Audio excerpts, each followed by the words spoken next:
كرة المسروقة، كرة اللي تباع 80 أورو فقط، قال لك سرقت من طرف أعضاء الطاقم الفني الجزائري. ولا حاب نبعثوا له 2 مليون بالون من دقيقة ما يعرفش الجزائري اللي راهم لتما يشريوا له بالونات. سارق الكرة هذا هو هذا الشخص. احنا رانا سي ناسيون بقيمتها برجالها بتاريخها، ما يجيش يلعب بينا بهذه الاجتهادايه اللي راه يدير في هذا السينما، لازم يحشم على عرضه. هذا ما كان ما نعرف شكون ولكن يحشم على عرضه. اذا متابعينا الكرام، واحد الفضيحه، واحد الشوهه من جديد بخصوص الرد ديال الجزائريين والكرغوليين اللي كيقولوا بان المنتخب ديالهم كيعيش الجحيم في المملكه المغربيه، والسبب ادعاءات او لا نقدروا نقولوا الظلم اللي كيتعرض له، قال لك سيدي المنتخب الجزائري من طرف نقابات في المملكه المغربيه، الاشخاص اللي تهموهم بسرقه الكواري، ولو انه الشخص اللي هز هذوك الكواري وسرقهم علنيا وما كانش عارف بان المركب ديال مولاي الحسن مزود بكاميرات المراقبه، غادي يخرج على الصمت ديالو وغادي يقول بان المنتخب الجزائري يعني كيفتقر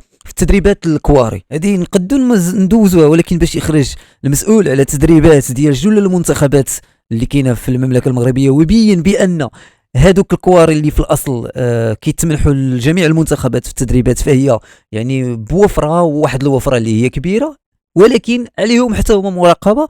الامر اللي خلى الجزائريين او هذا الشخص هذا اللي صرح بهذا التصريح هذا يتسرط ليه اللسان، ماشي غير هذا الشخص هذا اللي هو بطبيعه الحال من طرف يعني الطاقم التقني للمنتخب الجزائري، وانما كاينين اشخاص واحد اخرين سرقوا كواري واللي هما جزائريين. على سبيل المثال المنتخب او المباراه ديال الجزائر الاخيره اللي تبين بان واحد المشجع غادي توصلوا كره، اشنو غادي يدير ليها؟ غادي يضربها من تحته وغادي يريح كيف ما كتشوفوا على الصوره كأي شيء لم يقع. يعني ما عرفتش انا هاد الناس هادو.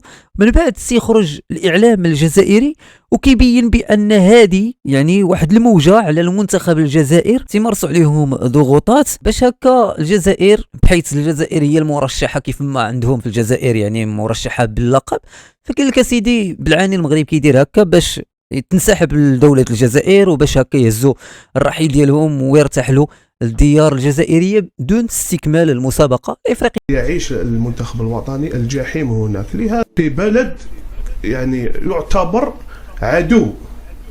عدو للجزائر. فهذا الامر هذا او هذه المعطيات هذه كامله كتروج، لكن الخطير هو المقابله ديال البارح واللي كانت بثاتها قناه الجزائر، بحيث الاخوان كنا عارفين بان البث شاريه المملكه المغربيه، المغاربه هما اللي شاريين البث ومنحينه للدول من اجل انهم يتفرجوا حتى هما في القنوات التلفزيونيه ديالهم المحليه، يعني يتفرجوا في ديورهم. صادم وهو هذيك الاذاعه الجزائريه او القناه الجزائريه اللي كتعتبر هي القناه الرسميه في دوله الجزائر، بالضبط في الماتش او المباراه ديال السودان والسنغال كيبثوا، لكن فاش كتهز الكاميرا الفوق باش تبان مدينه طنجه ويبان الملعب من البعيد هما مضببينها. شوفوا كيفاش انتم غادي تبان لكم التصويره او الصوره عوض، يعني كاينين دول واحد اخرى كمصر كدوله تونس كبعض الدول العربيه المجاوره فهما كيبينوا الصوره كامله، ولكن الا دوله الجزائر. شوفوا الاخوان مع من مجاورين، شوفوا الاخوان مع من قرابين نشركوا الاكسجين، وهذه بطبيعه الحال من العوايد ديالهم ماشي اول مره. فإلا لاحظتوا في الإعلام ديالهم ما تيذكرش الاسم ديال المغرب على القناة الرسمية ديالهم، زائد ما كيحطوش حتى اللوغو ديال العالم المغربي. بلا ما نحتاج نقول لكم المسابقة الإفريقية اللي مازالين محتفظين باللوغو ديال كأس إفريقيا ديال الكوت ديفوار وديال مصر، يعني ديال السنوات المنصرمة. وإن دل ذلك فإن لما يدل الإخوان على أنهم ما باغيينش يحطوا اللوغو مع الاسم ديال المغرب، هذا هو اللي كاين. من بعد كاع هذاك الكرم وهذيك الضيافة وهذاك الرب بدل بخير بهذا المصطلح هذا اللي داروا المغاربة مع الجزائريين، إلا بعض الجزائريين في دولة الجزائر يتبين لهم بأن هذا الشيء اللي كديروا الإعلام ديالهم ولا تيديروا العسكر ديالهم راه ما خدامش، وخرجوا تينتقدوهم في بجموعة من يعني الخرجات. لكن انفلونسور اللي ما فهموا حتى شي حاجة، بحيث الاخوان خصكم تعرفوا باللي راه ما عندهم تما تنوض وتشكر المغرب او لا المغاربه. الا مشيتي تشكرتي المغرب ولا المغاربه اي فليونسور عندهم تما كيهبطوه ياكل العديد ديس في الحبيبيس.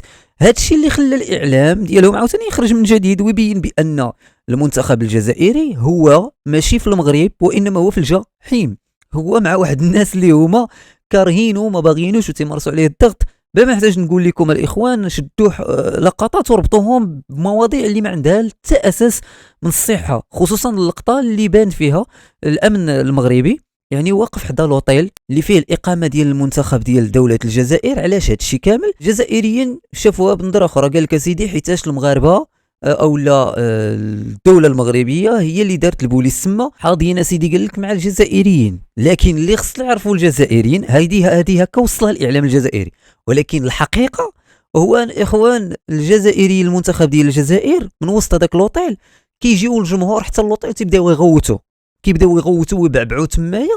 الشيء اللي خلى المنتخب ديال الجزائر بما في ذلك الطاقم التقني ديالهم يهز التليفون ويصوني على البوليس ويقول لهم راه كيجي الجمهور تيديرونجينا، الله يعطيكم الستر، شوفوا كيفاش ديروا شي تدخل امني ولا شي حاجه. هذا هو السبب اللي خلى رجال الامن يطوقوا هذاك لوطيل، باش هكا المنتخب ديال الجزائر واللي كيشوفوا الجمهور ديالهم بحال الحيوانات يتهناو شي شويه ويديهم عينهم كي كيقولوا يرتاحوا. الجمهور انا عندي وانا عندي لي جوار، هذا هو المشكل اللي كاين. لا خصنا ريسبونسابل ماشي جوار، خصنا ريسبونسابل خصنا صادي برك نهضروا مع صادي برك، صادي يجيب لنا تيكيات هو يدبر راسو بينا، حنا انا مع لي جوار. انا نهضروا مع فاس خير اسيب اسمع الله يرضيك، انا شكون المصباح مع الغريان نسمعني الله يحسنه. انا نمشيو مع ليكيب يدبروا راسهم وجاي مسافر الله يحسنه. غير هذا دابا انا كيسوق الجمهور على حساب الجوار، انا الميساج غادي نوصلوا ان شاء الله نديروا. معليش انا نتكلم مره سيلا غير مزيان اللي ما تبقاش تقول لي هنايا. لا معليش بصح تجيب لي واحد نهضروا لا عليه معليش ماشي مشكل. الخوت الطاقم التقني للجزائر اخوان، واحد الكره المقابله ديال الجزائر وغينيا الاستوائيه ملي كملات المقابله اللجنه المنظمه جات كتقلب على عدد الكور اللي هما 15، لقات جوج ناقصين. رجعوا للكاميرات ديال المراقبه لقاو وحده بطبيعه الحال الطاقم التقني للمنتخب الجزائري كما كنشوفوا في هذا الفيديو هذا هو اللي سرقها، والاخرى ما لقاوهاش ومشاو بطبيعه الحال لمستودع الملابس. كيتسائلوا او لا كيسائلوا الطاقم التقني في الاول نكروا باللي هذا الشيء راه وقع، لكن ملي ذكروهم باللي كاين راه مراقبه صارمه وكاين مراقبات من طرف كاميرات اللي هي دقيقه، فما عليهم الا يجبدوا ديك الساعه الكره ويرجعوها لهم. واش هذا هو مستوى ديال واحد المنتخب اللي بطبيعه الحال كينافس على كاس افريقيا؟ هذا هو الاعلام الجزائري اللي كيحاول ما امكن انه يشوش على تنظيم المغرب لكاس افريقيا، وكيختار بعض الاماكن اللي صور فيها فيديوهات ديالو اللي ما كتظهرش التنظيم ديال المغرب، بالعكس كيمشي فين كاين المزبله، كيمشي للظلام الدامس، كيحاول يعطي صوره مغلوطه على المغرب. هذا هو الاتحاد الجزائري اللي جاي ينافس على واحد الكاس اللي هي قاريه. هذا هما اللي كانوا كيقول لك باللي كاينه مؤامره من طرف الكاف باش يطيحوا الجزائر مع السنغال او مع الكونغو الديمقراطيه. فسبحان الله العظيم هاد الناس هادو ما تفهم فيهم حتى شي حاجه. لا شو ما يبغوناش صح، بعد ما يبغوناش صح، قسما بالله ما يبغونا. دير واش دير ما يبغوناش هكا، بعد هكا واش دير؟ تدخل في وسط لي زالجيريان وتطيح على ربي.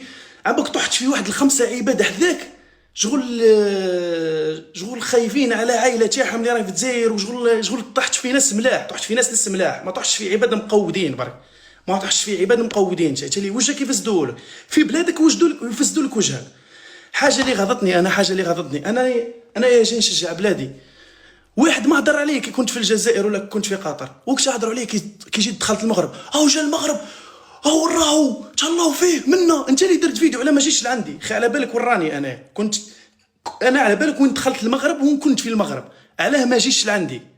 علاه حتى ندير فيديو وروحوا لعنده وانت ما تقدرش؟ على شقاك جاي داير فيديو وبالتيك توك باش تعرف الرجله نتاعك راهي مواقع ماشي واقع. الا كان جات عندك واقع تبعث لي ميساج قول لي وراك ونقول لك انا وراني وتجي عندي. ما تبغيش تدير فيديو تجيب الغاشي، تبغي البيبليك باش يجوا عندي. ما كانش يجي عندي، انا ما كانش اللي يجي عندي.